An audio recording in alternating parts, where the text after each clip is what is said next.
কর্মসূচি আমাদের যে ভাইদের ধরে নেওয়া হয়েছে অজ্ঞাতনামা মামলা দিয়ে তাদের বিরুদ্ধে, তাদের এই অন্যায়ের বিরুদ্ধে আমাদের শিক্ষক সমাজ নেমেছে। আমাদের শিক্ষক সমাজের পাশে আমরা যেমন আছি তারাও আমাদের পাশে আছে। তাদেরকে সহযোগিতা করতে আমরা অলওয়েজ থাকবো আর অন্যায়ের বিরুদ্ধে এভাবে রুখে দাঁড়াবো।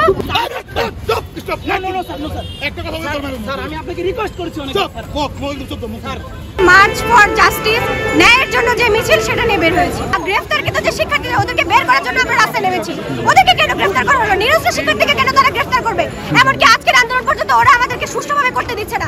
আমরা কি হাতে অস্ত্র নিয়ে এসেছি? ওরা কেন আমাদেরকে আন্দোলন সুষ্ঠুভাবে করতে দিবে না? হাইকোর্টের সামনে সুষ্ঠুভাবে একটা আন্দোলনের দাবি নিয়ে দাঁড়িয়েছিলাম, কিন্তু পুলিশ সেই আন্দোলন আমাদেরকে করতে দিচ্ছে না।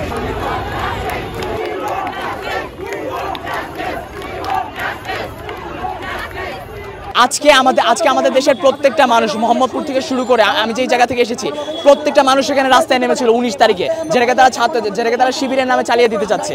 আমার একটাই কথা, সেটা হচ্ছে যে এই সরকার যাতে জনগণের রাজনীতি শুরু করুক, আর যাতে ছাত্রলীগ দমন পীড়নের রাজনীতি না চালাক, এটাই আমাদের একমাত্র দাবি, যেটা আমাদের 9টা দাবিকে প্রতিফলিত করছে।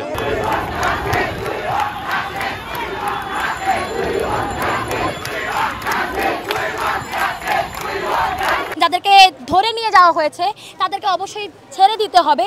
বিনা কারণে তাদেরকে গ্রেফতার করা হয়েছে এবং আমাদের যে ভাই বোন নিহত হয়েছে তাদের দাবিতে হচ্ছে আমরা মাঠে নেমেছি। যমুনা রেফ্রিজারেটর, খাবার ফ্রেশ তো লাইফ জম্পেশ। আমরা আজকে আমাদের কর্মসূচি হচ্ছে হাইকোর্টে অবস্থান করার কথা ছিল আমাদের, কিন্তু আমরা হাইকোর্টে অবস্থান করতে পারিনি। তার আগেই আমাদের সাথীদেরকে পুলিশ অ্যারেস্ট করে এবং প্রায় 10-12 জনের মতো তাদেরকে নিয়ে যাওয়া হয়। আমরা দুপুর 1টা পর্যন্ত আলটিমেটাম দিয়েছি যে যারা কারাগারে বন্দী আছেন তাদেরকে যদি ছেড়ে না দেওয়া হয় আমরা এখানেই অবস্থান করছি, আমরা এখানেই থাকবো।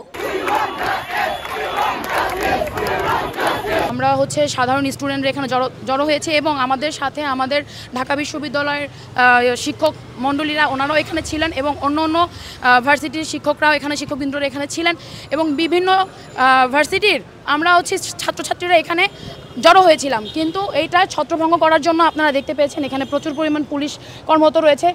আমার প্রশ্ন হচ্ছে এটা কেমন অবস্থা যে একটা সাধারণ স্টুডেন্টদেরকে তারা এত ভয় পাচ্ছে, টিচারদেরকে এত ভয় পাচ্ছে এবং তারা এটার জন্য সব কিছু এভাবে ব্রেকআপ করে তারপরে রেখে দিবে। এটা আসলে খুবই অন্যায়, ধিক্কারজনক।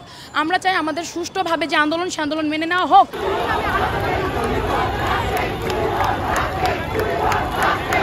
শিক্ষকরা ছাত্ররা মিলে আমরা একটা মার্চ করতে যাচ্ছি, একটা পদযাত্রা করতে যাচ্ছি, সেটা পর্যন্ত আমাদেরকে করে দিতে যাচ্ছে না। কালকে গ্রেফতার করা হয়েছে, আজকে আমাদের এখান থেকে কয়েকজন ভাইদেরকে তুলে নিচ্ছে তারা।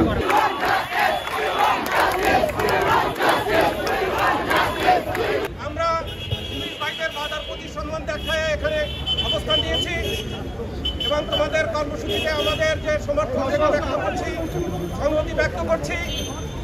ছাত্রছাত্রীদের যে কোনো ন্যায্য দাবিতে আগামীতেও ঢাকা বিশ্ববিদ্যালয় সহ বিভিন্ন বিশ্ববিদ্যালয়ের শিক্ষকদের সংহতি সমর্থন থাকবে।